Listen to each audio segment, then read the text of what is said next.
Hi, and welcome to Better Boating in Connecticut. I'm your host, Wendy Flynn, and today we're going to talk about BUI, or boating under the influence. So today joining me is Captain Eric Lundin of our NCON Police, and we'll also be joined by our special guest, Johanna Krebs of MAD. So, Captain, I was wondering if you could tell me the differences between boating under the influence and, drinking and driving on the road. Well, certainly you have to think about the idea that being on a vessel, you've got a few other factors to deal with as an operator or as a passenger that are not seen on the land, obviously. You're going to be on board a vessel. You're going to have to get acclimated to an unstable surrounding while aboard a vessel, and that's for either the operator or any of the passengers aboard, and that can depend on the different size of the vessel. Smaller boats are going to be more instability problems. Another factor is that certainly if you've been on a vessel before, someone who comes off the boat back onto land, it takes a little while to kind of get your sea legs back as it is, so you can catch up on your balance and your own stability. So that's a normal factor of being on board a boat, and there's several other things that we'll talk about as we go on. Okay. So, what about passenger safety and drinking? Do they have to be aware of some of these factors? Getting their sea legs, maybe the heat, the sun, stuff like that. Alcohol affects anyone and everyone who's on a boat who's having alcohol, drinking while they're on board a vessel, whether it be the operator or passenger, as I mentioned.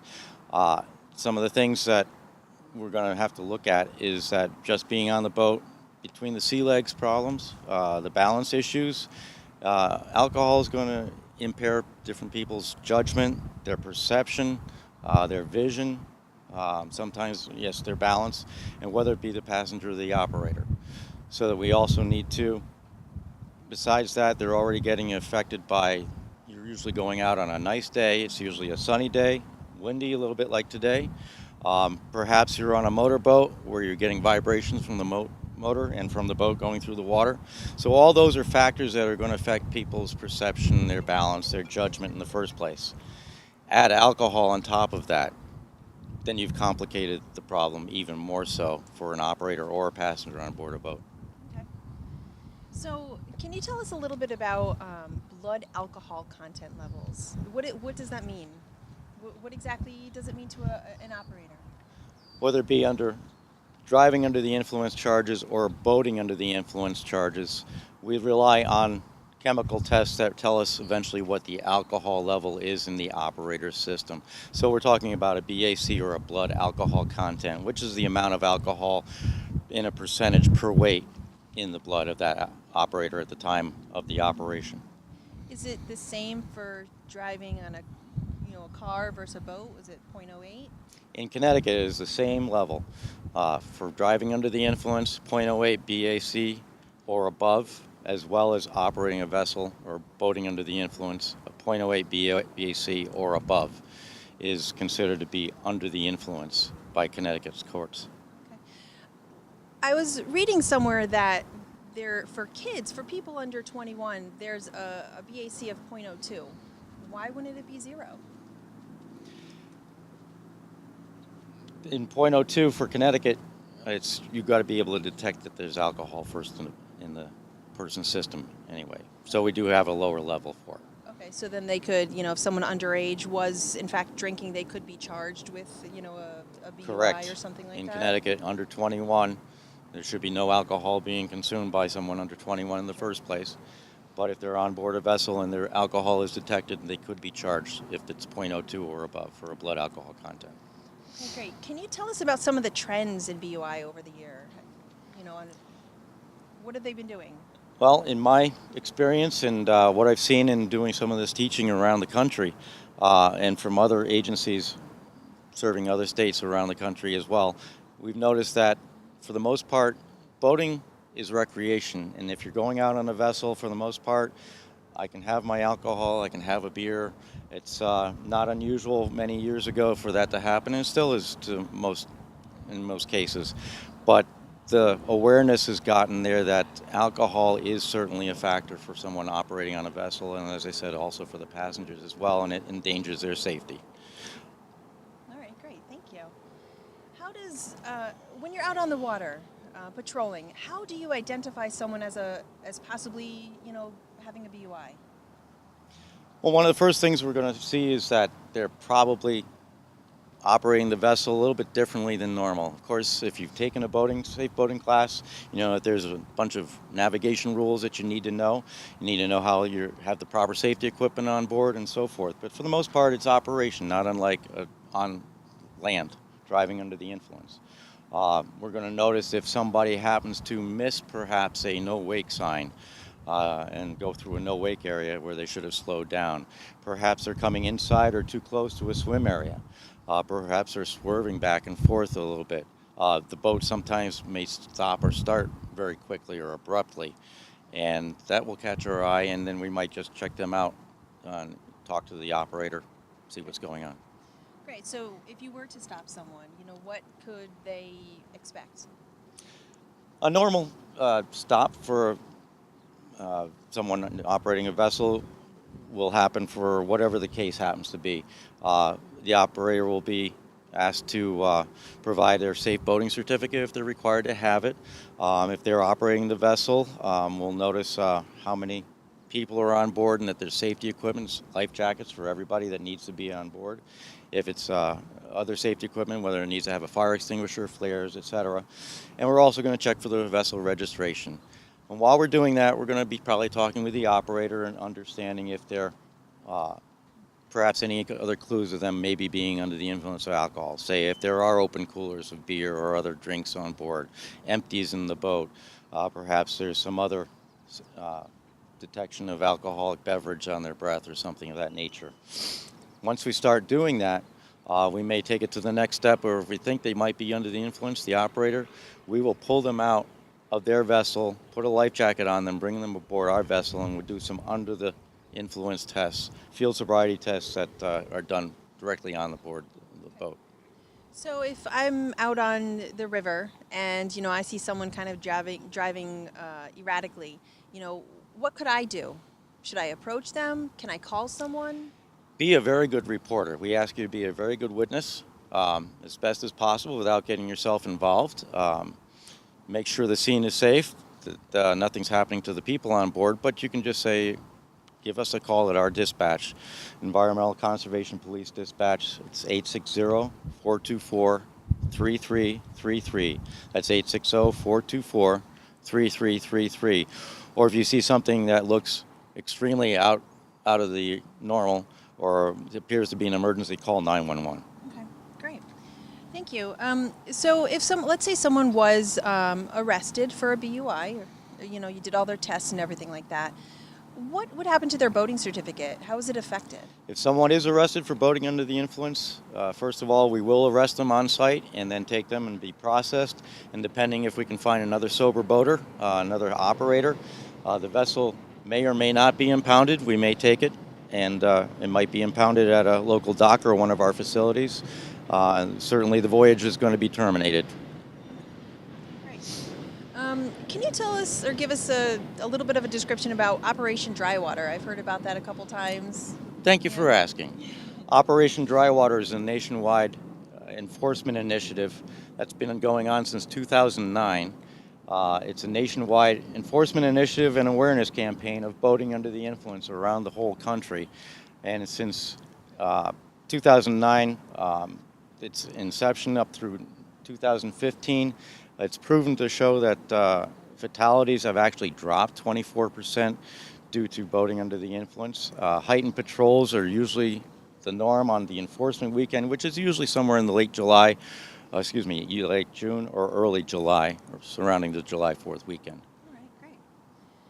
Okay, so thank you very much. We're going to take a quick PSA, a quick commercial break, and we'll be back with our special guest. This summer, law enforcement agencies across the country are participating in Operation Drywater and looking for impaired drivers. Whether you are on the water or on land, you'll be going nowhere fast if you choose to operate a vessel or a vehicle while impaired. Drunk boating becomes drunk driving, and law enforcement officers will be on the lookout for those who choose to operate under the influence. Alcohol use is the #1 factor in recreational boater deaths. Be smart, be safe, And never boat under the influence. Be advised, I'll be arresting an impaired boater and requesting assistance. 10-4, I'll meet you at the boat ramp. Hi, and welcome back to Better Boating in Connecticut. Captain Lundeen and I are joined by our special guest, Johanna Krebs from MAD. So thank you for joining us. Oh, thank you for having us. So before we jump into a little bit of what MAD does and their mission, Captain, I was wondering if you could talk a little bit about the trends in boating under the influence. Certainly. Let me just bring out the fact that in the last 10 years in Connecticut, we've had at least about half of our boating fatalities have been in alcohol involved. We're finding that a factor is alcohol involvement in most of those. On a nationwide level, I know that it's also one of the leading factors in most of the fatalities that are reported nationwide. So with all of the fatalities and the BUI accidents that we have, what's your involvement with MAD? It's, how did we get connected with MAD? Well, some years ago, actually, I believe it was about 2009, we had a fatal boating accident that Mothers Against Drunk Driving eventually got involved in with their victim advocate services. And I got to know Johanna through a court case there, as that was wound through the court system. And they've also been involved in some of our other outreach efforts and supported us in our Operation Dry Water and other BUI spot checks that we do at a lot of our launches through the years. So we want to thank them for their help and for their support in getting out the word about not boating under the influence, boating sober. Great, thank you. So Johanna, do you want to just, elaborate a little bit about that? How do you, work with DEEP, Sure. Coast Guard, whoever you work with? Absolutely. So our mission at MAD is to eliminate the crime of drunk driving, help fight drugged driving, support victims of these violent crimes, and to prevent underage drinking. When it comes to operation of a motor vehicle or a boat or any sort of thing where you're in operation of a vehicle, anytime you put impairment involved with that, it's going to cause grave consequences. It could cause victims, it could cause other types of arrests and so on. So when we worked with Captain Lundeen on a case where there were victims involved in a boating accident, boating crash, we knew that we had a great partnership there because it's not just our roadways that we needed to keep safe, we have waterways as well. So MAD in Connecticut partnered with Econ Police and with DEEP to continue to echo that message, but MAD nationally works on a very great level with Operation Dry Water, and when it comes to making sure that the public is aware that whenever you get behind the wheel of a boat and you're under the influence, it can have the same effects as if you're on the roadways. So with, drunk driving on our roads, I know that you can get your driver's license suspended. Is that the same for, boating under the influence? Can you get your boating license suspended? I'll just go ahead and field that one. Yes, when you are arrested for boating under the influence in Connecticut, it's the one time your boating certificate can get revoked. You will lose your right to operate a vessel in Connecticut initially at the arrest time for the first 24 hours. Then you also go through a hearing system very similar to what the Department of Motor Vehicles does for driving under the influence. The operator has a right to present facts against how his license should not be revoked, etc. And then that's a separate hearing from the court as well. Thank you. So after there is a BUI, they've been arrested, they're going through the legal process. How does MAD support the victims or anybody that was part of, a boating accident? Sure. So MAD, just like if it were on the roads or in the water, we could get involved in a couple of different reasons. When it comes to a simple arrest, if we get a phone call or an alert from a concerned citizen or from law enforcement that there needs to be attention brought to this case, our court monitoring program, we'll go into court and we can work with state's attorneys to try to understand what's going on with the process of the case and hopefully provide some additional information. If there has been a crash or some sort of incident where now we have victims involved, we have a full-time victim advocate department in our office, and we also have 24-hour victim services across the country. So when there has been an incident and victims are involved, we'll reach out to those families. We'll see if they would like our services. And if they do, we provide 24-hour a day at no cost to those victims. They can contact us at any point. We also attend every single court proceeding with them. We ensure that they know that their rights are being upheld within the criminal justice system. We help understand the terminologies that happen within the criminal justice system. It's very confusing. It can be overwhelming for the general public, but if you are in a state of either grief or healing, if you've been injured, we want to make sure that they understand that they do have rights to be upheld within the criminal justice system. So we do that as well. So if someone felt that they might benefit from MAD services, how do they get a hold of you? Sure. We have a Connecticut office. We service the entire state from corner to corner, and we're located in East Haven at 317 Foxen Road. They can find us at our website at mad.org, and you can find our local office in that way as well.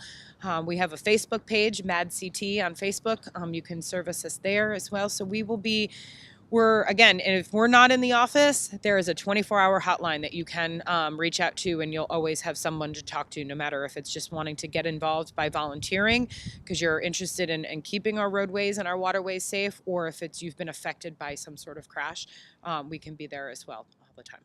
Great. Thank you very much for all that great information. We're going to take a quick break and have a public service announcement, and we'll be right back. We love it. It's so much fun. It's exciting. Esto es vida. Why do I have to wear a life jacket? We wear it to be safe. I've got mine on. We're teaching our kids about safe boating. Cogí un pescado así de grande. We all love this life. Wear it and love the life. This message brought to you by the National Safe Boating Council. Hi, and welcome back. So I'd like to talk a little bit about some of the training that you guys give, either to victims or to police officers or anything like that. So Sure. So MAD, actually, we work closely with our court-based victim advocates and then advocates across the country, but we receive victim advocate training through our MAD National office and services there. We ensure that we know all of the different stages that a victim may need and what they could benefit from by having some services, not just from an organization, but within the court systems. We also do law enforcement training to recognize for law enforcement, different trends that are going on, different laws that have been passed that either we've worked on or that have come up, but also how to work with victims and know that the importance of law enforcement and the victim connection is just so vital for them in their healing and their process. The first to encounter a crash, whether on the roads or within the water, and that victim is going to remember exactly who that law enforcement officer was. So we do death notification training for law enforcement. We provide all sorts of resources for them as well, so they can stay up to date when it comes to our specifics of impaired driving. Okay, great. Thank you. You're welcome. So, Captain, do you want to talk a little bit about how the NCON officers are trained throughout the state? Certainly. First of all officers are post-certified police officers, Standards and Training Council. So they're fully certified police officers, and while they're there at the academy, just like all the other municipal police and state officers, they're going to get driving under the influence training, where they learn how to detect drivers under the influence, operators in vehicles, and how to do basic field sobriety tests. Once they come to work for us, our environmental conservation police officers, we give them certainly specified boating training, how to operate our vessels, how to detect boating operation that may be under the influence, and then how to follow through with some of those testing. One of the things that we've done here is we've brought in the National Association of State Boating Law Administrators, administers a boating under the influence seated sobriety test. That is something new that's been validated since 2011, being used on a national level. Some of our officers are put together, have gone through that training, and a number of other municipal and state officers around Connecticut have also been through that training. And we've incorporated some of our prosecutors and some of our other defense folks, along with the court systems here in Connecticut, have been through that. So they're aware of this, and it's been used in several of our under the influence cases through the past years. Also want to bring out the fact that our cooperation and work with MAD and MAD CT and Johanna and her crew, they've recognized our officers for boating under the influence arrests since 2012. We want to thank you for all your help in that. Thank you. We appreciate all that help. And so they get a little recognition at some of the awards assemblies, and is particularly on the boating under the influence side. So thank you for all your help. Absolutely. Awesome. It sounds like a lot of training that you guys go through. So thank you both for all that you do, and thank you again for joining me today. So again, I want to thank everyone. Remember that boating and alcohol don't mix, and always wear your life jacket. Thank you.